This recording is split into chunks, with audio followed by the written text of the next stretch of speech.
Xoş gördük əziz dinləyicilər. Bu İranın bir Varovskoy deməli Ərdəbil İmam Cüməsi var. Seyid Həsən Amuli. Bu Seyid Həsən Amulini Azərbaycanlılar çox yaxşı tanıyırlar, düşünürəm. Çünki vaxt var idi, deyirdi ki, siz içki ilə gedib Qarabağ azad eləyəcəksiniz, siz Hüseynsiz azad eləyənməzsiniz falan. Düzdür, Azərbaycanda əlbəttə ki, qeyrətli oğlanlar elə Hüseynçidən tutmuş, Şiədən tutmuş, Sünnidən tutmuş. Mən insanları firqələrə bölmürəm. Əsl Azərbaycan kişiləri getdilər, azad elədilər. Bu Həsən Amuli çox pis vəziyyətdə qaldı. Hər dəfə Azərbaycanı tənqid edəndə sanki Allah Seyid Həsən Amulinin tamamilə əksini həyata keçirdir Azərbaycan xalqı üçün. Və bu o zındıqlardan biridir ki, demişdi ki, İmam Zaman gələndə belə bir deyir hədis var, belə göplamışdı ki, İmam Zaman gələndə türkləri qıracaq. Halbuki İmam Zaman özü ümumiyyətlə mifdir, gəlməyəcək. Hətta tarixdə isə bu insanın, yəni şəxs olaraq yaşamış İmam Həsən Əsgərinin övladı vəfat eləmiş bir insanın da arvadı ilə Nərgiz özü türk qadını olub. Bu dəfə də bu Bərkədən molla bildirib ki, biz 12 gün ərzində nəinki İsraillə, bütün NATO ilə vuruşmuşuq. Baxın ağla, baxın düşüncəyə.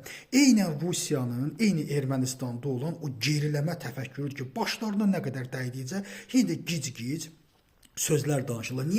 Niyə bu qədər gic-gic söhbət danışırlar? Çünki öz xalqlarına deməyə sözləri yoxdur. Baxın, Rusiya nə deyir? Baxın, Rusiyanın trolları var, taxtabitləri var. Nə deyirlər? Deyirlər ki, Rusiya Ukrayna ilə vuruşmur, bütün NATO ilə vuruşur. Aşı, sən NATO-nun nəyinə vuruşursan? NATO-nun o Avropada və yaxud da Ukraynada 4 dənə, 5 dənə köhnə sınıq salxaq F-16-sı var, hələ heç onu döyüşə çıxarda bilmir. NATO öz yeni silahlarını çıxartsa sən nə günə qalırsan? 40 il köhnəlmiş, 40 ilin Tomahawk raketlərindən danışanda Rusiya vicvicəyə düşür və indi deyir ki, biz NATO ilə vuruşuruq qardaş. Eynən Ermənistan da xatırlayırsınızmı? Azərbaycanla müharibədə deyir ki, biz Azərbaycanlılarla vuruşmuruq, biz dünya ilə vuruşuruq, üstümüzə Bangladeş ordusu gəlirdi, üstümüzə Kamerun ordusu gəlirdi, bu tərəfdən Burkina Faso'nun əskərləri gəldi. Onlar Azərbaycanlı deyil, Azərbaycanlar zəifdir, biz onlarla vuruşardıq.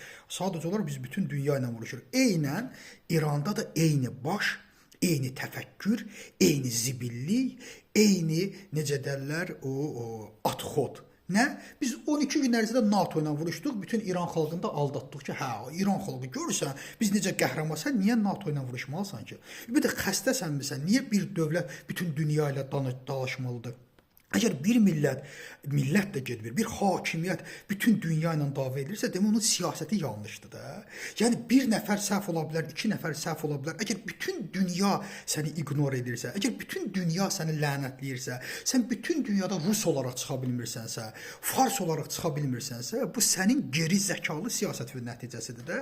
Sən elə bilirsən bu qürurdur, bu hünərdir və bütün İran xalqı səni alqışlayacaq ki, nə yaxşı bizim belə bir damqabaş, kələnbaşlarımız var ki, bütün dünya ilə dava eləyir. Yəni istədim bu kələnbaşın bir dəfə də bu sözlərində deyim. Yəni Amuli belə bir açıqlama verib və bununla da öz xalqını, İran xalqını öz dünyasında aldatmaq istəyib. Təşəkkür edirəm diqqətinizə görə.